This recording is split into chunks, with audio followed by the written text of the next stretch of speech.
Boa noite a todos. Nós estamos dando início ao nosso terceiro dia de jornada de lives temáticas. Agradecendo à Universidade Federal de Alagoas, a nossa Pró-Reitoria de Extensão, pelo edital UFAL Conectada, agradecendo também ao Instituto de Química e Biotecnologia e ao Grupo Quiciência, que é um grupo de pesquisa em ensino e extensão em Química. Nessa jornada de hoje, nós iremos conversar com a professora Ana Catarina Rezende. Ela irá conversar conosco sobre bioquímica aplicada em estudos de toxicidade e patologias em humanos. A professora Ana Catarina é uma professora do Instituto de Química e Biotecnologia da Universidade Federal de Alagoas. Eu vou fazer a leitura formal do currículo dela e, como de costume, a gente vai conhecer a professora Ana Catarina mais informalmente e conhecer um pouco mais sobre essa área de trabalho que ela desenvolve, sobre essa linha de pesquisa e outros trabalhos também que ela faz dentro da universidade. A professora Ana Catarina, ela possui graduação em Ciências Biomédicas pela Universidade Federal de Pernambuco, mestrado em Bioquímica e Fisiologia pela Universidade de Pernambuco também e doutorado em Biologia Funcional e Molecular pela Universidade Estadual de Campinas. Ela foi professora colaboradora da Universidade Federal de Pernambuco e bolsista pós-doc da Universidade Federal de Pernambuco também.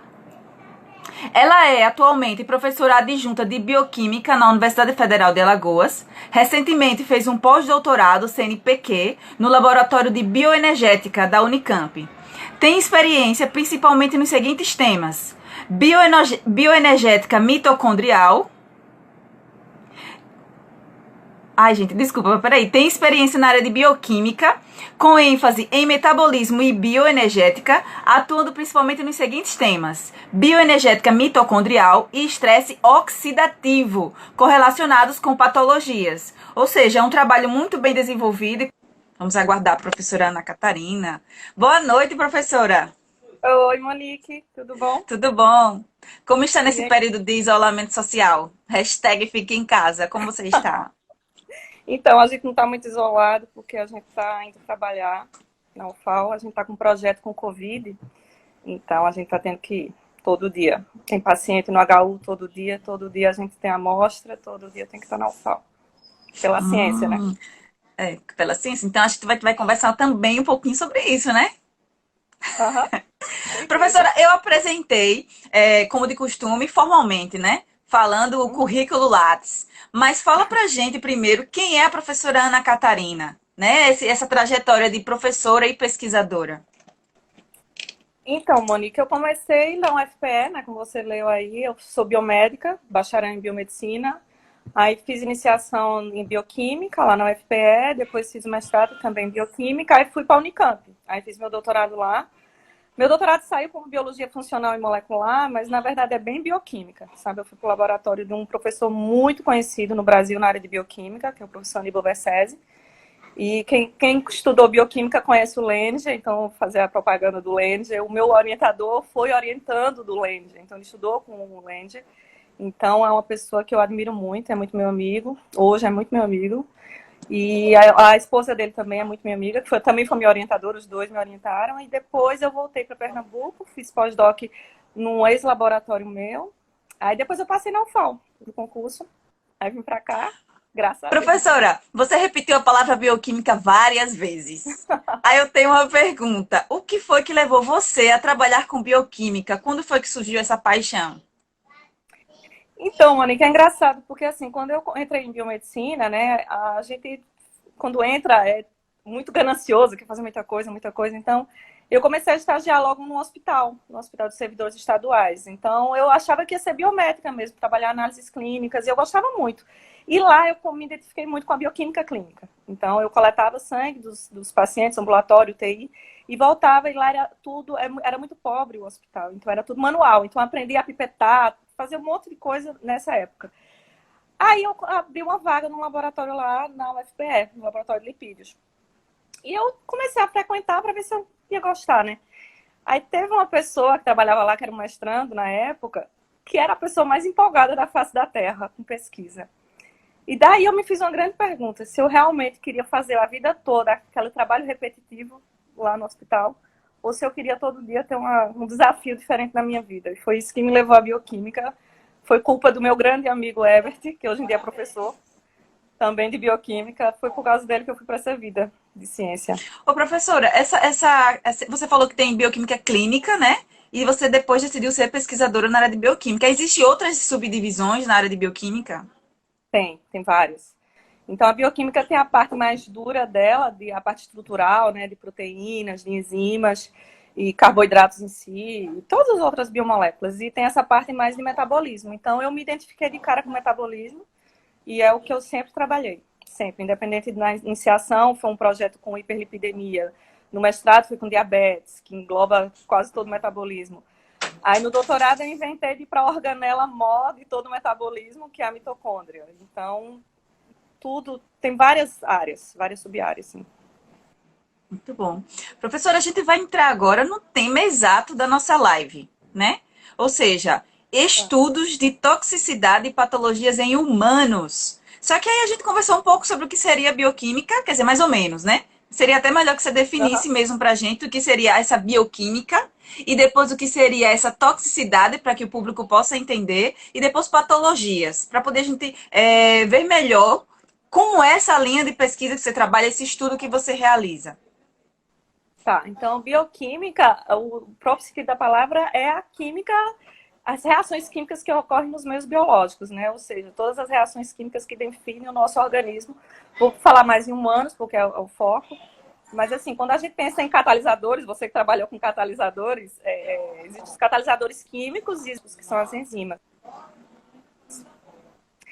Então, as enzimas, elas são fundamentais em todas as patologias que a gente tem. Geralmente, a gente tem um envolvimento ou de enzimas ou de proteínas e são a chave no desenvolvimento de qualquer doença, né? Quando a gente fala de patologia, são doenças. Então, São as mais doenças. variadas doenças. É. Qual a importância, professora, de estudar bioquimicamente essa toxicidade em patologias? Então, Monique, tem algumas patologias que a gente sabe que podem ser desenvolvidas por contato com alguns materiais tóxicos. Então, hoje a gente sabe que, tipo, por exemplo, alguns cânceres podem ser desenvolvidos porque você teve contato com algum material tóxico, alguma substância tóxica. Então, pode levar ao desenvolvimento de vários tipos de cânceres diferentes, né? Então, tem vários outros. Deixa eu me lembrar de mais alguma. É porque câncer é a coisa que me vem logo na cabeça, porque eu sei que é por exposição contínua a um determinado elemento, você pode ter essa mutação no DNA que leva a um determinado tipo de câncer. Professora, esse trabalho que você faz, dessa toxicidade e patologias, tem a ver com esse trabalho atual que você está fazendo, com o envolvimento com o Covid? Tem a ver com isso? Tem essa ligação ou é outro trabalho? É outro trabalho. É o trabalho. A história da toxicidade sempre a gente tentou avaliar, pelo menos agora que a gente está mais com essa parte do timerosal, falar um pouco dele. É um trabalho em colaboração com o professor Josué. Então, a gente começou com um experimento tentando ver se a hemoglobina, que é a proteína principal dos nossos eritrócitos, das nossas hemácias. As hemácias são as células que carregam o oxigênio no nosso organismo. Então, a gente precisa dessas células funcionando e carregando oxigênio o tempo todo. E ele queria ver se a hemoglobina, que é essa proteína que está dentro dessa célula, ela tinha alguma interferência colocando timerosal. O timerosal é um composto que ele é conservante de vacinas, de cosméticos, então ele está presente no nosso dia a dia. Só que o problema do timerosal é que em meio aquoso ele sofre uma quebra e ele libera etilmercúrio. E o etilmercúrio, dependendo da concentração, ele é muito tóxico, né, neurotóxico e causa diversos problemas.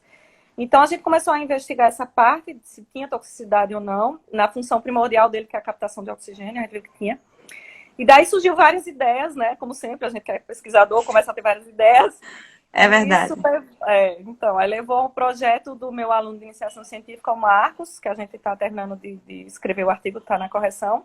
E a gente investigou esse efeito do timerosal em várias condições diferentes, em eritrócitos de humano. Então, a gente coletou sangue de várias pessoas, vários voluntários, tem aprovação do comitê de ética, e a gente conseguiu também ver por Raman, né, a gente foi lá para a física, então a gente tem uma colaboração hoje muito forte com a física, com o professor Wesley, e a gente viu que tinha mudança estrutural no perfil da hemoglobina, então também partimos para a parte de modelagem molecular, então está um trabalho bem bonito esse. Professora, quando você fala assim, trabalhos em humanos, essa pesquisa humana, você citou o comitê de ética, mas todos os estudos, eles já começam com trabalhos em humanos, é assim direto? Eu penso numa pesquisa científica e eu já posso trabalhar com humanos? Não. Tudo tem que passar pelo comitê de ética. Tudo tem que passar. Qualquer trabalho que você for fazer, qualquer pergunta que você fizer para qualquer pessoa que você for usar aquilo como instrumento de resposta, tem que passar pelo comitê de ética de humanos. Porque tem comitê de ética de humanos e de animais, né? Um é o SEUA e o outro é dentro da plataforma Brasil, que é o CEP, que é aqui, e tem o CONEP, que é em Brasília. Então, pronto, o projeto que a gente está agora do Covid. Então, foi em tempo recorde, porque toda a parte de humanos parou só para Covid. Então, a gente submeteu, eu que submeti a um projeto que sou eu, o professor Tiago Aquino, do IQB, o professor Josué, o professor Alexandre do CBS, aí tem o professor Wesley da Física, o Glauber da Física. É bem multidisciplinar, o Emiliano de CBS, tem muita gente, Marília também está participando, a professora Marília. Mas é o único projeto, até onde a gente sabe, experimental que está sendo feito aqui na UFAL com pacientes com Covid. Então, a gente está investigando as células deles, do sangue deles. Aí, professora, eu fiquei curiosa. Se importaria de explicar em mais detalhes como é esse projeto do Covid, já que essa palavra Covid é exatamente o nosso problema atual. É o nosso problema. Então, é o nosso problema atual. Então, pode explicar melhor para que o pessoal veja assim, a etapa por etapa, lógico que dentro da medida do possível, que possa ser explicado, para que a gente possa entender que não é tão fácil, né? Que é necessário e quantas etapas é dividido esse processo? Esse sangue depois coleta, ele é coletado onde? Aí depois ele é levado a como? E Tá. ele é analisado onde também? Fala pra gente mais em detalhes, assim. Então, Monique, a gente tem um grande problema na UFAL, na verdade, no estado de Alagoas. A gente não tem nenhum laboratório com nível de biossegurança para trabalhar com vírus, né? Porque é um laboratório muito caro, enfim, poucos lugares têm esse laboratório, que é o nível de biossegurança 3, que é um dos mais rígidos. Então, tem um projeto que, quando começou o Covid, de cara a gente já estabeleceu, existe uma comissão formada na UFAL, eu faço parte, para tentar viabilizar a construção do laboratório NB3 aqui, para a gente poder trabalhar com vírus ativo. Mas a gente queria trabalhar de todo jeito. Então, o que a gente fez? A gente viu que existem protocolos pela OMS, tem vários artigos que mostram isso, de inativação do vírus. Então, tem muita gente publicando com vírus inativado. Então, assim, tem as alunas do Alexandre, o professor Alexandre Borle, porque ele trabalha com vírus, com Zika, com chikungunya, então ele tem experiência nisso. Elas são treinadas, então a gente comprou os EPIs, elas se vestem inteiras, vai lá para o HU, para o Laboratório Central. Sim, tudo isso passou pelo Comitê de Ética, tá? Tudo isso, depois que é aprovado tudo, Comitê de Ética e dentro do HU, a ajuda do professor Eurico foi fundamental, nosso ex-reitor, que hoje em dia é o coordenador da parte de pesquisa no HU. Então, a aluna pega as amostras de sangue que o enfermeiro coletou e ela inativa esse vírus lá. A amostra de sangue é inativada lá por aquecimento. A gente aquece a amostra a 56 graus por 20 minutos, então ela fica inativa. Aí daí que ela leva a amostra para dentro da UFAL, porque a gente não ia levar uma Professora, amostra. o que é uma amostra inativa? Então, é o vírus inativado. A gente aquece o vírus até matar ele. Certo. Tem outras formas de inativação. Tem uma outra inativação que a gente também faz, que é com paraformaldeído. Então, coloca paraformaldeído lá e também mata o vírus. Tem uma pergunta aqui da Ciência Mundo Neurociência Vida. Quantos pacientes estão sendo investigados nesse estudo de Covid que você está fazendo, professora? Então, Monique, o estudo, a gente se baseou, a primeira parte que está sendo financiada, né, que a gente conseguiu o financiamento da própria FAO, a gente colocou 150 pacientes entre controles e pacientes positivos para o Covid. Por que a gente não botou mais gente? Porque o dinheiro não dava, o dinheiro era curto e a gente quer fazer muita coisa, então a gente vai investigar a parte imunológica, vai ver a parte da resposta imune mesmo, que é o professor Alexandre.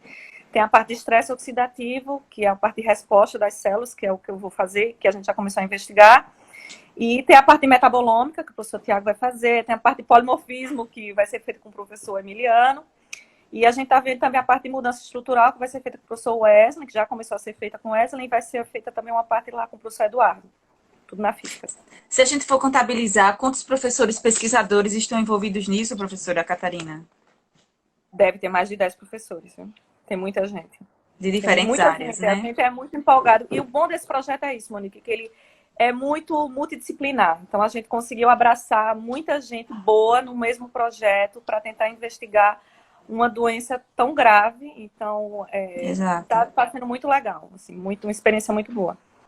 Então, o Instituto de Química e Biotecnologia da UFAL, vou começar por ele, está de parabéns, né? Né? Eu tô achando isso É, maravilhoso.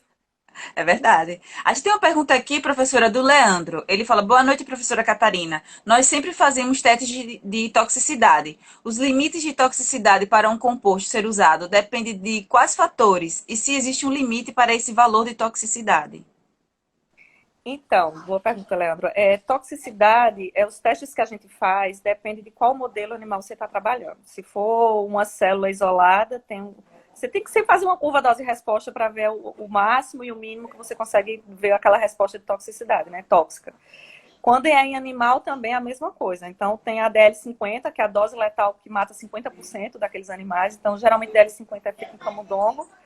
Mas nas nossas coisas que geralmente a gente faz com mitocôndria isolada, a gente sempre faz uma variação grande de concentração até achar uma concentração que leve aquele efeito tóxico ou não. Depende do que a gente está querendo investigar.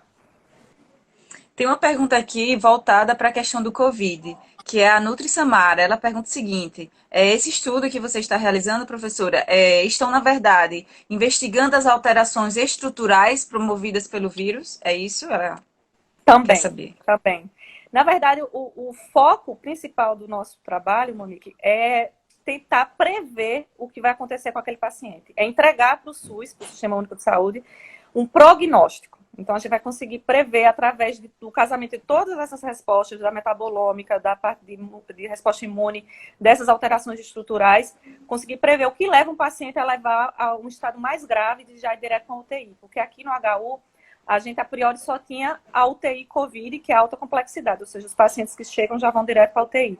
Mas agora já existe uma enfermaria COVID, então, os pacientes mais leves. Então, a gente vai ter pacientes muito graves e mais ou menos graves, fora os controles. Então, dessa forma, bem ampla, a gente vai conseguir prever, entregar para a sociedade um prognóstico, o que é que leva aquela pessoa àquele estado tão mais grave do quadro da COVID, né? Muito bem. Tem uma outra pergunta relacionada a essa questão da inatividade do vírus, que é o Biofismat que faz. Com o vírus inativo, é possível fazer a análise biológica? Como funciona?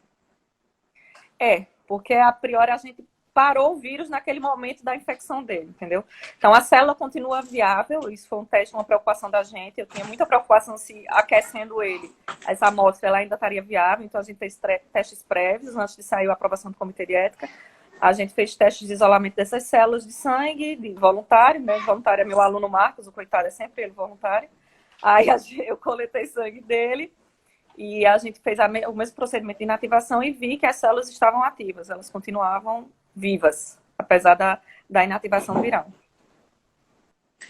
Tem aqui uma pergunta do Mikael.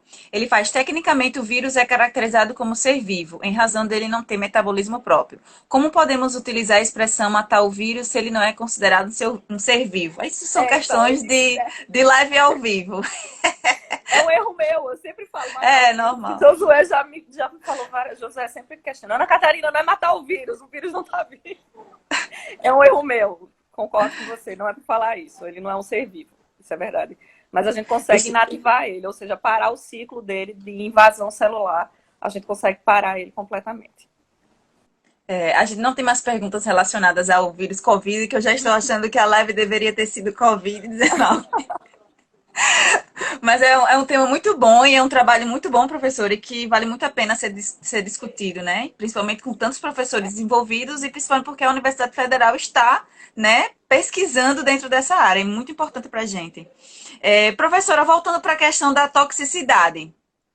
Você tem um trabalho publicado recentemente num jornal internacional de macromoléculas biológicas sobre o estudo de toxicidade do timerosal. Você falou um pouco com a gente, falou um pouco assim pra gente, mas eu queria que você explicasse um pouco mais por que a gente pode utilizar um composto, né, orgânico com mercúrio dentro do organismo. Qual é o nível de toxicidade que a gente poderia suportar? Então, tem diferentes locais que falam de diferentes concentrações que são consideradas tóxicas ou não de mercúrio, né? Tipo Conama para água, que é um outro trabalho da gente, meu de Josué, com pescadores daqui da Lagoa do Mundaú. Então, a gente sabe que esses níveis são muito variáveis e para ser considerado tóxico é um nível muito alto. Mas quando a gente avaliou primeira água já viu que estava com um nível bem elevado, mas ainda não era considerado impróprio. Mas quando a gente partiu para o sangue desses pescadores que moram em torno da lagoa, a gente fez 2 colônias de pescadores, a do Trapiche e o Pontal da Barra. Aí foram quase 100 pessoas analisadas o sangue deles. A gente viu que o nível de mercúrio estava muito alto. Ainda não era considerado tóxico, mas muito alto quando a gente comparava com os controles. E isso levava a ter uma correlação, né, que a gente está fazendo, que leva a um estresse oxidativo muito alto nas células desses pacientes, desses voluntários, né, controle, os expostos, é uma constante exposição que eles têm ao mercúrio lá nessa lagoa. Então, isso é um trabalho que está em andamento. O timerosal também é mercúrio, mas é outra história, né? O timerosal é um composto que está presente, por exemplo, nas vacinas. Então, tem um debate muito grande de usar ou não usar timerosal, tanto que ele está banido em vários países, mas no Brasil e em países do terceiro mundo continua sendo usado, porque são vacinas multidoses. Então, é um questionamento que foi feito várias vezes para o Josué, para o grupo do Josué, já foi feito para a gente, se deve se parar ou não de se usar vacina por causa dessa quantidade de mercúrio. Hoje a gente diz que não. Assim, continue usando vacina, porque vacina previne milhares de doenças super graves. Mas a gente sabe que essa exposição continuada e dependendo da concentração pode levar a problemas absurdos. Tem várias teorias a partir do timerosal, então, dessa história, né, dessa quebra dele e liberação do etilmercúrio. E a gente está investigando isso. A gente continua investigando o timerosal e vamos continuar. Existe um projeto de conscientização, professora, de repente, com esses pescadores, essas pessoas que vivem ao redor, ou de prevenção, algum trabalho de pesquisação que de repente é desenvolvido em conjunto?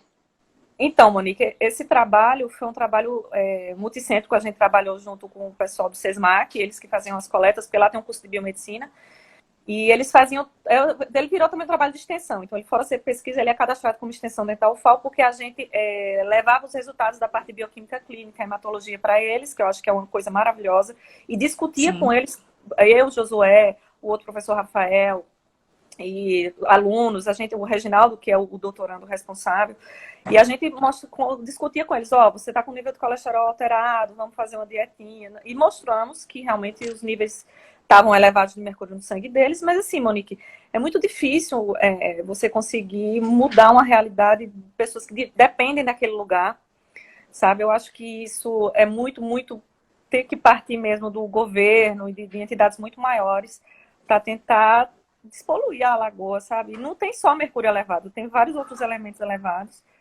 E o sururu também está com um pouco elevado de mercúrio, então é um estudo bem abrangente. Tem 3 alunos, 2 de doutorado e 1 de mestrado, só estudando essa história dos pescadores. A gente está querendo ampliar agora, pegar mais pescadores, outras regiões que não são Maceió, para investigar, continuar investigando isso.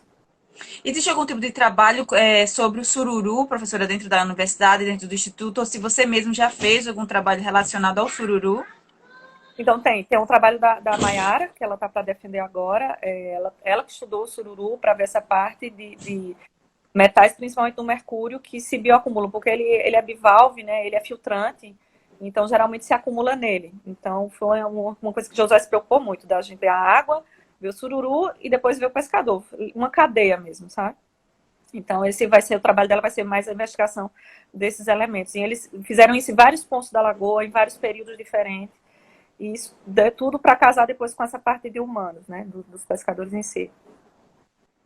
Professora, uma coisa que é muito sempre discutida é a questão da etnografia, né? Pelo menos quando a gente trabalha muito com divulgação de ciência e na parte da educação, a gente sempre levanta a questão da etnografia, da importância cultural, local das pessoas. Essa questão etnográfica, ela influenciou no momento que você, junto com outros grupos em parceria, decidiram trabalhar com essa questão local da comunidade, a questão do sururu. Teve essa preocupação com o povo alagoano?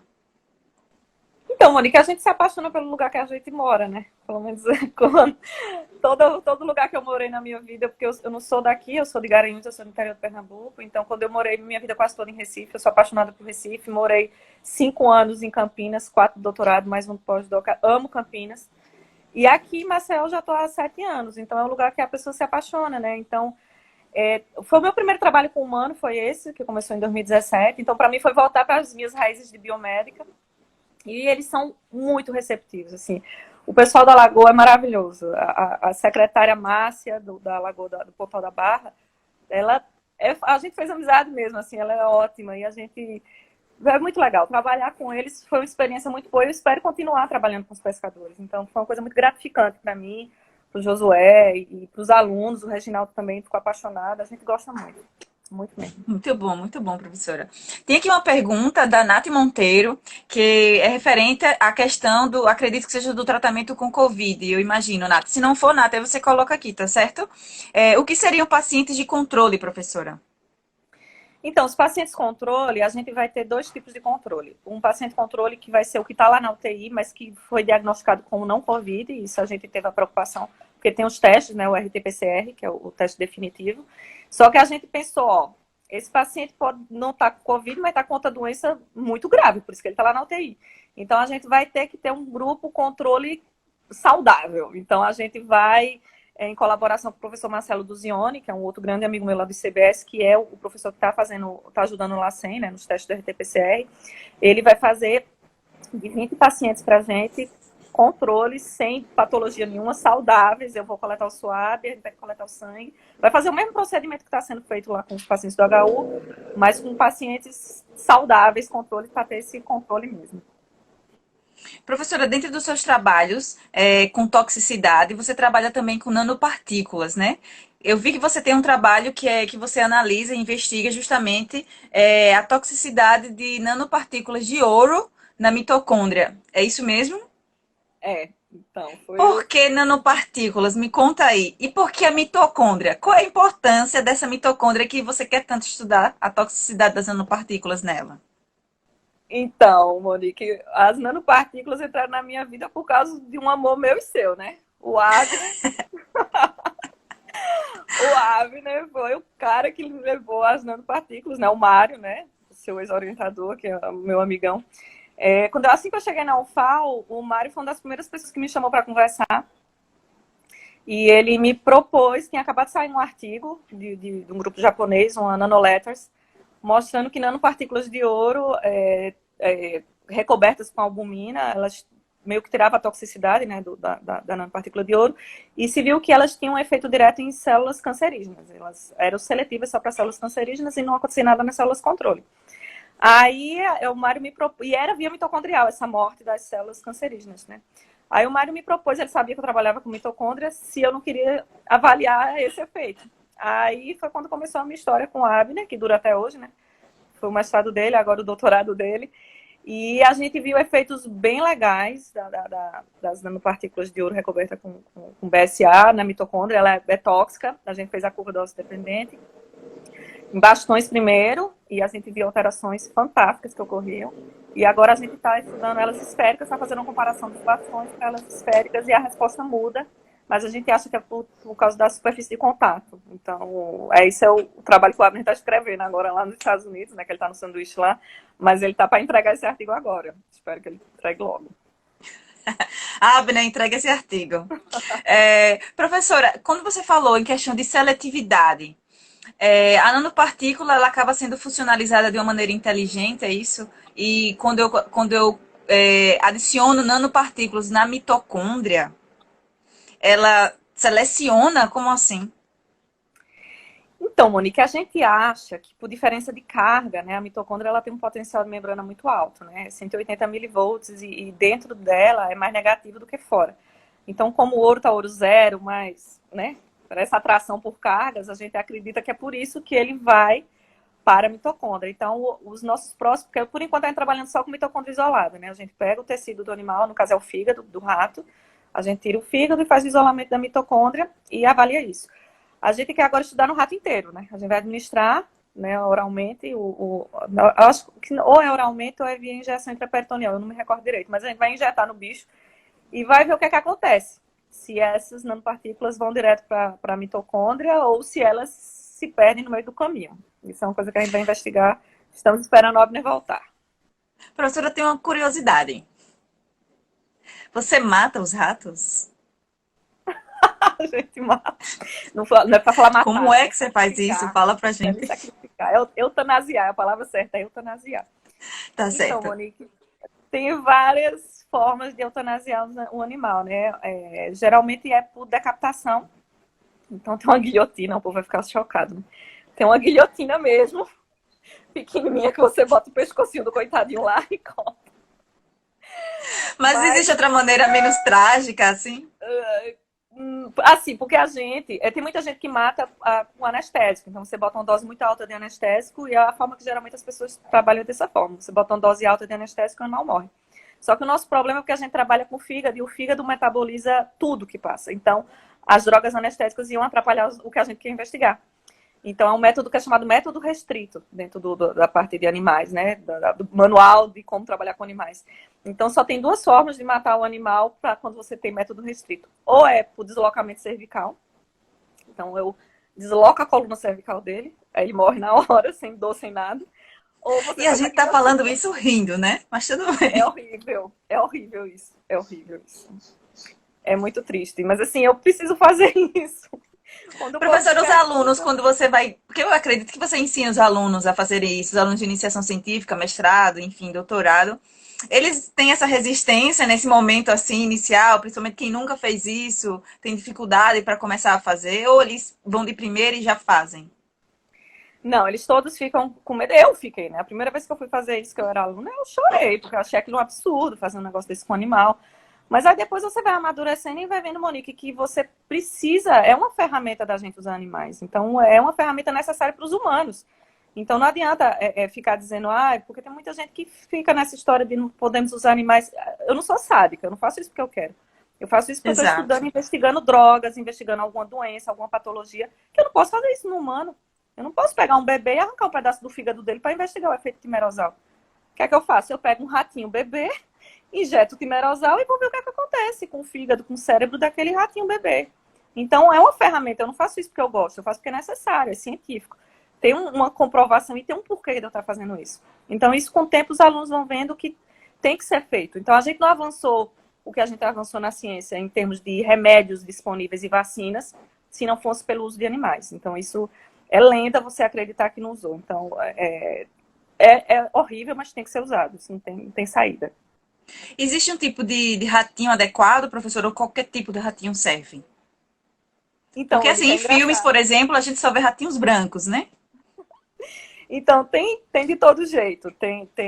A gente usa muito o camundongo suíço, que ele realmente é pequenininho, é branquinho, bem pequenininho. Tem o rato Wister, que é grande, branco, é o que a gente mais usa, é o rato Wister. E aqui na UFAL não tem, mas lá em Campinas o meu doutorado inteiro foi com o Black, o pretinho. É o C57 BLX. Black 106. Tem uma numeração correta dele. Mas ele é Sim. pretinho, então ele é bem bonitinho. Um camundonguinho desse tamanho, pretinho. A gente tem aqui uma pergunta da professora Carmen, que ela pergunta o seguinte: mas o sacrifício do animal também é aprovado pelo Comitê de Ética?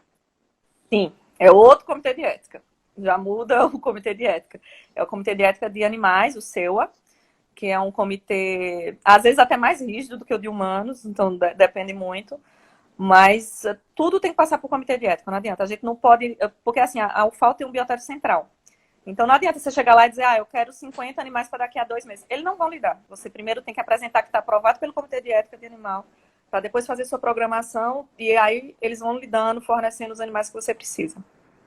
Professor, existe algum critério para o processo da eutanásia do rato? Por exemplo, ou qualquer ratinho serve?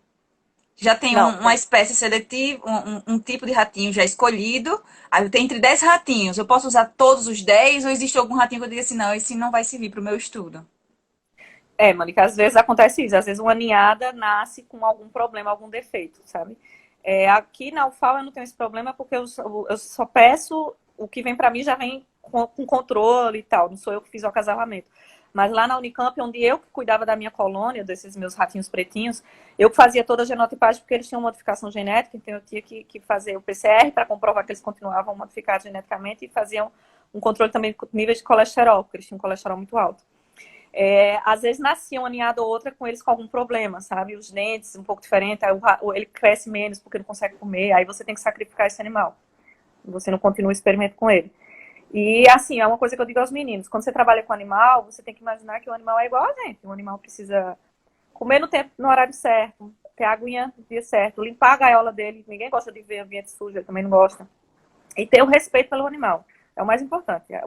Foi um animal que a gente fez nascer, a gente induziu o nascimento dele, né? Botou ele para cruzar, Sim. pelo bem da ciência. Então, ele é uma coisa que a gente depende dele para ter o nosso resultado. Então, tem que ter amor mesmo pelo que você faz, porque você tem que ir lá dia de sábado, dia de domingo, dia de feriado, cuidar deles. Não pode usar perfume, não pode conversar, não pode falar alto, não pode bater palma. Tem que ter muito foco quando você trabalha com animal por causa disso, porque tudo pode atrapalhar o animal. Sim, é verdade. Professora, a bioquímica ela é bem ampla, né? Ela tem diversas vertentes, possibilidades de se trabalhar. Uma pergunta que sempre vem nas nossas lives é como trabalhar a área de pesquisa do professor na educação básica, ou pode ser na educação de ensino superior, mas como trabalhar com a área de ensino. Você já fez algum trabalho voltado para a área de ensino de ciências e gostaria de partilhar conosco, contar um pouco sobre essa experiência? Então, Monique, quando eu voltei do meu segundo pós-doc, em 2017, no meio de 2017, me deram a disciplina de Química de Alimentos. Então, eu, né, como toda professora, fui correr atrás para ver o que eu podia fazer com Química de Alimentos. Eu sempre tenho bioquímica. E eu me descobri na Química de Alimentos. Então, eu vi que a Química de Alimentos é muito mais bioquímica de alimentos do que Química de Alimentos. Então, eu gosto muito dessa disciplina, eu já dou ela desde 2017. E eu fui atrás de livro de referência, e montei as aulas inteiras. Então, eu tento sempre fazer uma aula dinâmica, assim, tipo, os alunos, eu começo instigando os alunos a responderem perguntas ou irem atrás do conceito, para na aula seguinte eu dar a aula, entendeu? E às vezes, quando dá, eu faço, quando dá tempo também, né? Faço, tipo, aula de sabores. Eu boto uma venda neles e vou dando sabores diferentes para eles depois descreverem de acordo com o livro que é aquele sabor. Então, dentro de Química de Alimentos, eu já tive 2 TCCs, que foram 2 alunas. Na verdade, uma já defendeu e a outra está para defender agora, nessa área de Química de Alimentos. Então, o primeiro TCC, Rose, foi atrás de averiguar como é que estava a alimentação das crianças na rede municipal. Então, ela pegou uma escola e viu, para a gente comparar alguns elementos, né, da tabela que a gente tem de alimentos, de minerais, se estava dentro do que era preconizado para crianças naquela faixa etária. Foi bem legal esse levantamento que ela fez, daqui da rede municipal. E agora o TCC da Maiara, que a gente está escrevendo, a gente foi para a escola, que eu até anotei o nome da escola para não esquecer, a escola professora Irene Garrido, que até a Francine trabalhou lá. Então, é um projeto chamado Horta na Escola. Então, é um projeto que é casado com a pós-graduação de educação, né? Que você faz parte da educação em química. O professor André começou a se envolver muito, então eu chamei o Andrezinho para virar co-orientador da Maiara. Então, foi o que a gente fez. A Maiara apresentou um pré-teste com os alunos, fazendo perguntas básicas. Então, a gente pegou 64 alunos, perguntando se eles sabiam o que era um mineral, o que era uma proteína, o que era um carboidrato, se eles achavam que a alimentação deles estava correta, se era saudável, comiam verduras, esse tipo de pergunta. E depois eles foram fazer uma horta, né? Plantar vários alimentos, legumes, né? Aí depois de um tempo, quando a horta ficou pronta, a Maiara deu uma aula para eles sobre isso, de uma forma bem básica, para nível básico, e depois reaplicou o teste. Então os resultados foram fantásticos, assim, que eles aprenderam o mesmo teste antes e depois, deu um resultado muito bom, tanto que a gente está pensando até em publicar esse trabalho, porque eu achei que É uma sequência didática, professora. Ficou muito, muito legal, assim. Então a gente está bem empolgado com essa parte. Muito bom. A gente tem uma pergunta aqui do Biofismate. Não tem a ver com a área de ensino, a gente vai voltar um pouquinho. Professora, quando esses animais chegam no laboratório para pesquisa, eles são analisados biologicamente? Esses animais, se por acaso alguém entrou na live agora, a gente estava falando sobre os ratinhos que são utilizados em experimentos, né? O analisar biologicamente, eu não sei o que ele quis fazer com falar com essa pergunta, mas assim, quando os animais chegam, que a gente, assim, o biotério central da UFAL só nos fornece os animais depois que eles param de amamentar, né? Então, depois que eles nascem, eles passam 21 dias amamentando, aí ele, né, cruelmente tem que separar das mães. Aí a gente tem que pegar esses animais. É horrível. Aí leva os bichinhos lá pro laboratório da gente. Aí, lá no meu laboratório, na verdade, do IQB, até esse ano não tinha um biotério de manutenção. A gente, graças a Deus, conseguiu um espaço agora e a gente vai ter um biotério de manutenção. Então, eu dependo dos meus amigos, né? Graças a Deus que eu tenho amigos na UFAL, então eu deixo meus animais ou no professor Daniel de Itaí, lá no ICBS, ou na professora Eurica, lá na farmácia. E a gente fica cuidando deles, né? Trocando a ração, a água, a maravalha, que é a madeirinha que eles ficam dentro, até a utilização deles. Então, depois é que a gente começa a fazer os nossos testes, o que seja que for que a gente for estudar. A professora Simone, ela quer saber se os ratinhos nudes, Os ratos eles nudes são eu nunca utilizados trabalhei, também. mas aqui na UFAL a gente não tem deles. Eles não têm pelo nenhum. Alguns deles têm problemas imunológicos. Eles nascem, eles são criados geneticamente para terem alguns problemas imunológicos. Eu nunca trabalhei com esse rato nude, mas eu já vi rato nude. Eles não têm pelo nenhum, bichinho. É horrível. A gente tem mais uma pergunta do Mati Cassi, que ele quer saber. Boa noite, professora. A senhora trabalha com biomarcadores? Tem algum projeto neste sentido? Então, biomarcador hoje, a gente está trabalhando com o Woodland, que é aluno do Josué, né? Eu sou orientadora dele. Ele desenvolveu uma sonda para a gente conseguir captar, né, detectar a quantidade de ácido hipocloroso. Então, ele desenvolveu a sonda, tinha feito já todos os testes químicos, mas queria fazer o teste biológico para fazer a comprovação mesmo. Então, a gente isolou neutrófilo, que são as células que mais produzem no nosso organismo ácido hipocloroso, e a gente conseguiu comprovar que essa sonda era eficiente, então fiz todos os controles, e o Woody deve estar para escrever esse artigo agora, porque os últimos resultados a gente fechou essa semana, graças a Deus. Pessoal, vocês estão em isolamento social. Escrevam esses artigos. Escreva esse artigo. Professora, a gente vai já caminhar para finalizar a nossa live. Mas antes de a gente finalizar, eu gostaria que você falasse mesmo assim, qual a importância dessas linhas de pesquisa, desses estudos que são feitos, dessa investigação, inclusive inserindo também a pesquisa científica com a questão do Covid-19. Qual a importância de todo esse trabalho ser feito dentro da universidade? Qual a contribuição para a sociedade? Então, Monique, a contribuição é gigantesca, né? Assim, quando eu iniciei essa história de trabalhar com humanos e ver essa parte dos pescadores e esse retorno que a gente dava para eles e esse retorno que a gente quer aumentar ainda mais. A gente quer escrever um documento para entregar para alguns órgãos específicos, né? Para tentar ver se alguma coisa acontece e ampliar esse estudo. E agora com o Covid, então o que me dá muita satisfação nesse projeto do Covid é ver o empenho, né, dos meus colegas, que a gente continua indo para a universidade, a gente continua tentando e conseguindo fazer pesquisa. Salientar aqui que o apoio do nosso reitor Tonholo foi assim, essencial para a gente ter esse trabalho de desenvolvimento, tanto pelo financiamento que ele deu, e o apoio mesmo de ligar para o HU e pedir mesmo, assim, a gente conversar com o professor Eurico, o Mário Jucá, então, que é outro professor que também está envolvido lá nessa parte de pesquisa no HU. Então, é uma coisa muito linda, assim, quando eu vejo todo mundo tão envolvido, tantos professores envolvidos, o povo da física, do ICBS e da química juntos, tentando estudar esse vírus, eu fico muito feliz, muito mesmo. Muito bom, professora, muito bom mesmo. Gostaria de lhe dar os parabéns pelo trabalho que está sendo feito. Thaís acabou de entrar com uma pergunta. Thaís, a gente estava finalizando a nossa live, mas todo mundo sabe que eu tenho um carinho muito grande por todas as perguntas que são feitas. Então a gente vai responder a sua pergunta, Thaís. Professora, calma, peraí. Podemos comer o sururu apesar dessa quantidade de mercúrio? Sim, minha gente, eu como sururu toda semana, tá? O problema do sururu é quem come todo santo dia sururu, quem tem contato com o mercúrio, com esse mercúrio que tá na água. Os pescadores têm contato diário, eles tomam banho todo dia e comem sururu, e come tudo que tiver por lá. O problema maior é isso, uma pessoa que tem contato diário. A gente que come uma vez por semana, uma vez a 15 dias, não tem problema nenhum. Eu continuo comendo, o Josué continua, todo mundo do nosso grupo continua comendo, porque não tem problema. Pode continuar comendo sururu, tá? Sem problema nenhum. Acho até que já responde a pergunta da Janine Leite. Ela pergunta assim, professora, voltando ao sururu, o pessoal ficou curioso com os estudos de sururu.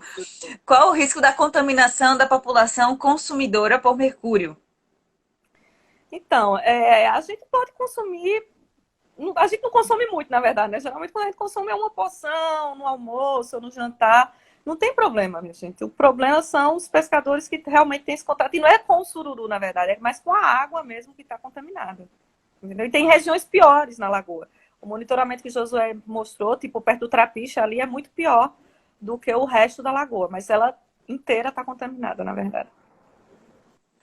Eu já ia agradecer a sua participação, mas eu vou agradecer lendo o comentário do Ícaro aqui, amando a inteligência dessa professora. Ai, muito obrigada. Então, professora Parabéns. Catarina, parabéns pelo seu belíssimo trabalho, ou belíssimos trabalhos, no plural, né? Porque são trabalhos diferentes, e todos eles contribuem bastante para a nossa comunidade. Obrigada, em nome da Universidade Federal de Alagoas, em nome do nosso Instituto de Química e Biotecnologia, da Pró-Reitoria de Extensão, em nome do Que Ciência, por você ter vindo, ter tido essa disponibilidade. A gente sabe que não é fácil, porque querendo ou não, é ao vivo, né? Aí a gente sempre fica com aquele receio de, né, de repente falar alguma Então, coisa, e enfim. É normal, é aquele medo normal, então a gente fica muito feliz quando um professor aceita e estar aqui participando conosco. Então, nosso muito obrigada, viu, professora Catarina? Foi um obrigada prazer. a você. Muito obrigada. Vocês do Que Ciência que fazem um trabalho tão lindo. Muito obrigada, Monique. Tá? Obrigada também. Tchau, pessoal, e até amanhã às 8 horas.